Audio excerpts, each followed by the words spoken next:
जय हिंद दोस्तों, स्वागत करते हैं आप सभी का आपके अपने YouTube चैनल जैकपुर पे। तो आज के इस वीडियो में हम लोग क्लास 11 का, याद रखिएगा, क्लास 11 का हिस्ट्री का जो पहला चैप्टर है आप लोगों का लेखन कला और शहरी जीवन का, उसका मोस्ट इंपॉर्टेंट सवाल देखेंगे।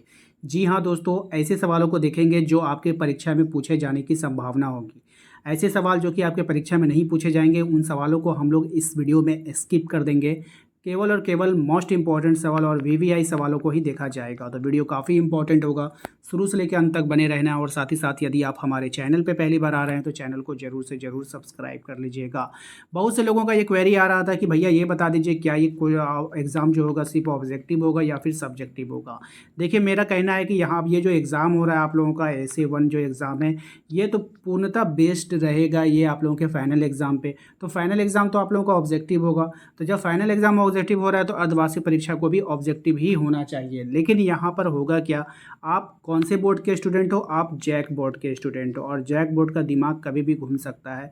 तो इसके बारे में ये कुछ कहा नहीं जा सकता है, क्योंकि आपको जो वीकली टेस्ट होता है ना, उसमें आप लोगों का सब्जेक्टिव क्वेश्चन भी पूछा जाता है। तो इसलिए आप लोग को थोड़ा बहुत तो सब्जेक्टिव का नॉलेज भी होना चाहिए। तो आज की इस वीडियो में हम लोग थोड़ा सा सब्जेक्टिव को भी देख लेंगे और ऑब्जेक्टिव तो देखेंगे ही देखेंगे। तो चलिए स्टार्ट करते हैं। चैनल पे पहली बार आएँ तो सब्सक्राइब करना बिल्कुल भी नहीं भूलिएगा, वीडियो को लाइक कर दीजिएगा और सभी दोस्तों को शेयर कर दीजिएगा।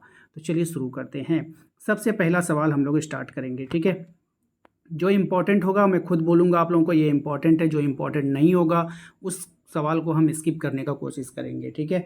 सबसे पहला सवाल, मेसोपोटामिया की पहली ज्ञात भाषा क्या थी? बहुत ही इंपॉर्टेंट सवाल है, इसको याद रखिएगा, ये एग्जाम में पूछा जाता है। तो सुमेरियन क्या थी? सुमेरियन, ऑप्शन नंबर ए इसका राइट आंसर होगा। इसके बाद जो हमारा सवाल है, मेसोपोटामिया में पुरातत्व खोजने की शुरुआत कब से प्रारंभ हो गई थी? Right answer 1840। ये भी आपका इम्पॉर्टेंट सवाल रहेगा।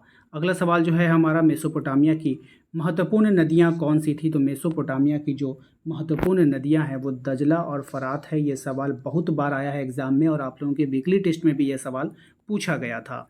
अगले सवाल पे आते हैं। विद्वानों के अनुसार लेखन कला का सर्वप्रथम विकास कहाँ हुआ था? ये सवाल भी काफ़ी इंपॉर्टेंट है। तो ये हुआ था मेसोपोटामिया में, ऑप्शन सी इसका राइट आंसर होगा। बेबीलोन नगर का प्रमुख देवता कौन था? तो ये भी सवाल आपका वीकली टेस्ट में पूछा गया था, तो मरदुक था, ठीक है, याद रखिएगा। सभी सवाल जो है इंपॉर्टेंट है और अच्छे लेवल के सवाल हैं। असुरबनिपाल कहाँ का शासक था? ये आपको देखना है। मैंने पहले ही बोला, जो सवाल इंपॉर्टेंट नहीं होगा हम उसको स्किप कर देंगे, ठीक है। असुरबनिपाल जो है वो कहाँ का शासक था? असुरबनिपाल जो है असीरिया का शासक था। सुमेरियन के बाद किस भाषा का प्रयोग हुआ था? तो सुमेरियन के बाद जो भाषा का प्रयोग किया हुआ अक्कादियन भाषा का जो है वो प्रयोग किया गया था। तो चलिए आते हैं हम लोग अगले सवाल पे, क्वेश्चन नंबर 9 पे। मेसोपोटामिया के सबसे पुराने शहर कांस्य युग के हैं, यानी कि कब के हैं आपको बतानी है। राइट आंसर हो जाएगा इसका ऑप्शन सी, 3000 ईसा पूर्व थे, ठीक है। मेसोपोटामिया का नाम भाषा के किन दो शब्दों से मिलकर बना है? तो मेसोपोटामिया जो नाम भाषा के मेसोस और पोटेमस के नाम से मिलकर बना है, ठीक है। मेसोपोटामिया में किन किन औजारों का प्रयोग किया जाता था? काफ़ी अच्छा सवाल है। और तो ये कांसा के औजार का प्रयोग किया जाता है, ठीक है। सवाल थोड़ा सा मिस प्रिंटिंग है, मुझे लगता है यहाँ पे पूछना चाहिए कि किस धातु के औजार का प्रयोग किया जाता था। झूलते बाग की सभ्यता की देन, ये बहुत ही इंपॉर्टेंट है और बहुत ही अच्छा सवाल है। तो ये इंपॉर्टेंट है, इसको आप लोगों को ध्यान में रखना है। तो बेबीलोन सभ्यता की देन है झूलते बाग की सभ्यता, ठीक है। मेसोपोटामिया की सभ्यता के लोगों की लिपि क्या थी आपको बतानी है। तो इसकी जो लिपि हुआ करती थी ना, ये जो लिपि हुआ करती थी ये होती थी आपकी किलाकर लिपि, ठीक है। तो ये किलाकर, ये किलाक्षर लिपि होता है, लेकिन यहाँ पे स्पेलिंग थोड़ा सा मिस्टेक हो सकता है, ठीक है, इसको देख लीजिएगा। निम्नलिखित में से विश्व की प्राचीनतम सभ्यता कौन सी है? तो निम्नलिखित में से जो विश्व की जो प्राचीनतम सभ्यता है वो मेसोपोटामिया की सभ्यता है, ऑप्शन डी। ये भी सवाल आप लोगों के फाइनल एग्जाम में भी आया था। नेक्स्ट है आपका, मेसोपोटामिया की सभ्यता में प्रेम एवं युद्ध की देवी किसे कहा गया है? मोस्ट इंपॉर्टेंट सवाल है, अच्छा लेवल है, इन्ना नाना, ठीक है, याद रखिएगा। अगले सवाल पे आते हैं। किसकी सहायता से कुम्हार एक जैसे बर्तन सरलतापूर्वक बना लेता है? तो किसकी सहायता से बनाता है? चाक, वो जो गोल गोल घूमता है ना, तो उसको हम लोग चाक बोलते हैं, ठीक है। मेसोपोटामिया की सभ्यता में नगरों का निर्माण कब आरंभ हुआ था? ये सवाल भी अच्छा एग्जाम में पूछा जा सकता है। तो 3000 ईसा पूर्व जो है हुआ था। व्यापार के लिए विश्व मार्ग के रूप में किसको प्रधानता मिली थी, यानी कि विश्व व्यापार किस नदी के द्वारा होता था? ये आपको बताना है। तो फरात नदी के द्वारा होता था, ठीक है। अगला सवाल जो इम्पोर्टेंट है, मारी नगर राजधानी के रूप में कब उभरा था?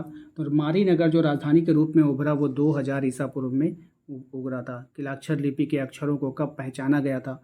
ये भी सवाल जो है अच्छा है, तो 1850 में पहचाना गया था। अच्छा सवाल है, देख लीजिएगा। ठीक है। मेसोपोटामिया में किस चीज़ की कमी थी, ये आपको बतानी है। मेसोपोटामिया में किस चीज़ की कमी देखी गई थी? तो खनिज संसाधन की जो है वहाँ पे काफ़ी कमी थी, तो इसको आप लोग ध्यान में रखिएगा। ठीक है। मेसोपोटामिया के लोग किस चीज़ पर लिखा करते थे? तो मेसोपोटामिया के जो लोग थे वो किस चीज़ पर लिखा करते थे? तो मिट्टी की पट्टिकाओं पर लिखा करते थे। ये सवाल आपका वीकली टेस्ट में पूछा गया सवाल। अब अगला सवाल जो है हमारा वो भी इतना इम्पोर्टेंट है, जितना बोलिए इसके बारे में उतना कम है। ये बहुत इम्पोर्टेंट है, बहुत बार एग्जाम में आता है कि उर शब्द जो है देवता के लिए, किस देवता के लिए प्रयोग किया जाता है? तो उर शब्द जो है वो किस देवता के लिए हम लोग प्रयोग करते हैं? वो जो है चंद्र देव के लिए हम लोग प्रयोग करते हैं। इसको याद रखिएगा आप लोग। ठीक है। मेसोपोटामिया की भौगोलिक दृष्टि से कौन सा भाग रेगिस्तान से घिरा हुआ था? तो कौन सा भाग जो है वो रेगिस्तान से घिरा हुआ था? तो दक्षिणी भाग जो है वो रेगिस्तान से घिरा हुआ था। मेसोपोटामिया के लोगों ने एक वर्ष को कितने महीनों में बांट रखा था? मोस्ट इंपॉर्टेंट सवाल है, ध्यान दीजिएगा। राइट आंसर हो जाएगा 12 में। ठीक है। मेसोपोटामिया के लोगों ने एक वर्ष को कितने महीनों में बांट रखा था? तो 12 महीनों में, सेम टू सेम जैसे आज हम लोगों का है। अगला सवाल है हमारा, मेसोपोटामिया के उत्तर में किस तरह के घास के मैदान पाए जाते थे? तो उसके उत्तर में जो घास के मैदान, स्टेपी घास के मैदान जो है वो पाए जाते थे, याद रखिएगा। जिगुरत का संबंध किस सभ्यता से था? मोस्ट इंपॉर्टेंट सवाल है आपका, याद रखिएगा। जिगुरत का जो संबंध है वो किस सभ्यता से था, बतानी है आपको। राइट आंसर हो जाएगा मेसोपोटामिया से था। ठीक है। पद षष्ठ दार्शनिक प्रणाली का आविष्कार किस सभ्यता से हुआ था? षष्ठ दार्शनिक प्रणाली का जो आविष्कार हुआ वो हुआ था सुमेरियन सभ्यता से हुआ था, याद रखना है। गिलगेमिश महाकाव्य का संबंध किससे है? एक महाकाव्य है जिसका नाम है आपका गिलगेमिश, उसका संबंध आपको बताना है कि वो किससे है। तो मेसोपोटामिया से है, याद रखिएगा, इंपॉर्टेंट है। शहरी जीवन की शुरुआत सर्वप्रथम कहाँ हुई थी, आपको बतानी है। ये भी सवाल इंपॉर्टेंट है, तो मेसोपोटामिया से हुई थी। सभी सवाल कुल मिलाकर अगर देखें तो इंपॉर्टेंट ही गुजर रहा है। तो मेसोपोटामिया की प्रमुख फसल कौन सी थी, ये भी अच्छा सवाल है। तो इसका जो राइट आंसर होगा वो हो जाएगा ऑप्शन नंबर सी, गेहूँ हो जाएगा। ठीक है। नेक्स्ट है आपका, पीली नदी किसे कहते हैं? तो पीली नदी के नाम से किसको जाना जाता है? तो हुआंग हो को। ठीक है। हुआंग हो को पीली नदी के नाम से जाना जाता है। ठीक है। आगे आते हैं हम लोग नेक्स्ट सवाल पे। शाही राजधानी के रूप में कौन सा शहर का विकास हुआ था? तो शाही राजधानी के रूप में कौन से शहर का? मारी शहर का विकास हुआ था। ये सवाल वीकली टेस्ट में आया था एक बार। ठीक है। नेक्स्ट आते हैं हम लोग, ये छोड़ दीजिए आप। अरमाइका भाषा किससे मिलती जुलती है? तो अरमाइक जो है भाषा किससे मिलती जुलती है, आपको बतानी है। राइट आंसर होगा ऑप्शन डी, हिब्रू से। ठीक है। शीमार क्या है? ये भी सवाल अच्छा है। शीमार क्या है आपको बतानी है। तो सुमेर ईंटों से बने शहरों की भूमि को हम लोग क्या बोलते हैं? शीमार। मेसोपोटामिया का नाम किस भाषा के दो शब्दों से बना है, आपको बताना है। तो ये जो बना है आपका यूनानी भाषा के दो शब्दों से मिलकर बना है। वर्कशीर्ष क्या होता है, आपको बतानी है। वर्कशीर्ष क्या होता है? वर्कशीर्ष जो होता है स्त्री के सिर संगमरमर का, है ना, स्त्री का सिर संगमरमर का। ठीक है, याद रखना है। तो ये तो आप लोग का ऑब्जेक्टिव हो गया। अगर आपको लगता है कि नहीं सब्जेक्टिव नहीं आएगा तो आप ऑब्जेक्टिव देख करके छोड़ दीजिए।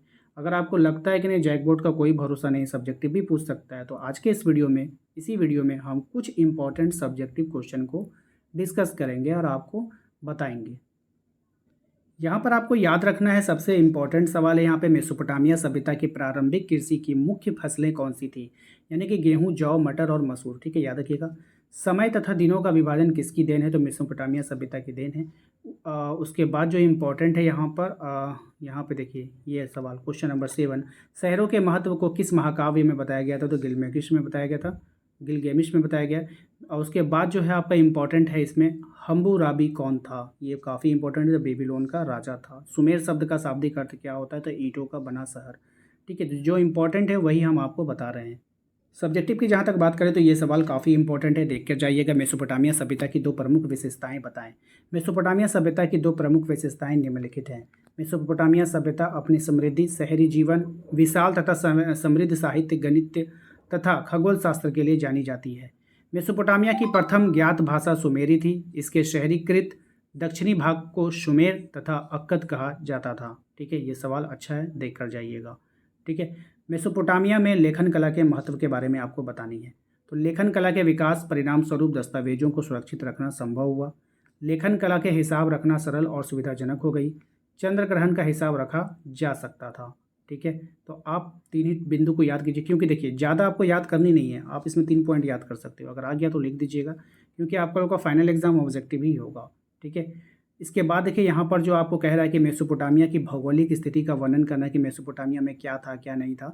तो इराक यानी भौगोलिक विविधता का देश है यानी कि मेसोपोटामिया, यानी कि जो अभी इराक है। ठीक है, इसके पूर्वोत्तर भाग में हरे भरे मैदान हैं, यानी कि पूर्व भाग में हरा हरा मैदान। इमेजिन कीजिए कि इसके पूर्व में हरा मैदान है जिनमें छायादार पेड़ और पर्वत श्रृंखलाएं हैं, जिसमें लंबे लंबे पेड़ हैं जिसके नीचे छाया है, और पर्वत भी है ऊंचे ऊंचे। ठीक है, बस ये हो गया।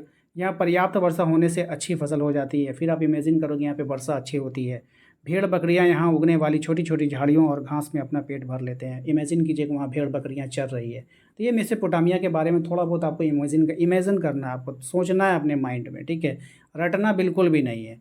ठीक है ना। अब फिर से देखिए, हम आपको इसी वीडियो में याद करवा देंगे ये वाला सवाल। कैसे आपको हम बोले कि मेसोपोटामिया का जो है आप जो है इमेजिन कीजिए, तो अपनी आंखें बंद करके थोड़ा सा आप सोचिए कि जो मेसोपोटामिया है उसके में जो हरा भरा घास का मैदान है वहाँ पर, और उसमें लंबे लंबे पेड़ हैं जिसके नीचे छाया है।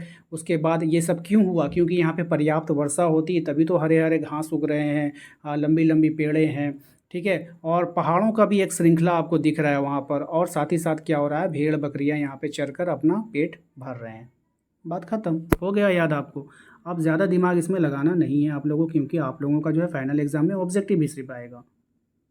इसके बाद जो आपको उर नगर के बारे में थोड़ा सा पढ़कर जाना है। उर नगर क्या था? तो उर जो है मेसोपोटामिया का एक ऐसा नगर था जिसके साधारण घरों की खुदाई सन 1930 के दशक में सुव्यवस्थित रूप से की गई। उर उन नगरों में से एक था जहां सर्वप्रथम खुदाई नगर में हुई।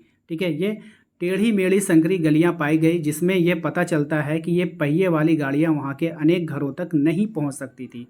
यानी कि पतली पतली गली है तो भाई पहिया वाला गाड़ी जाएगा कैसे? ठीक है, अनाज के बोरे और ईंधन के गड्ढे संभवतः गधे पर लाद कर घर तक ले जाए जाते थे। पतली व घुमावदार गलियों तथा घरों के भूखंडों का एक समान आकार न होना से भी ये निष्कर्ष निकलता है कि नगर नियोजन की पद्धति का अभाव था। यानी कि उर नगर में उतना कोई विकसित नहीं था, पतली पतली गलियां थी, घर सट सट के बना हुआ था। ठीक है, तो वहाँ पर गाड़ियाँ नहीं जा सकती थी। अब जितने भी बोझों वोझों के सामान वहाँ से कैसे ले जाएगा? तो गधों पे लाद के ले जाया जाता होगा। वहाँ गलियों के किनारे जल निकासी के लिए उस तरह की नालियों की पद्धति का अभाव था। यानी कि अब गलियों के किनारे नालियाँ भी नहीं थी, जैसा कि उसके समकालीन नगर मोहनजोदड़ो में पाई गई। ठीक है, ठीक है, वहाँ पे नालियों का भी जो है दिक्कत था।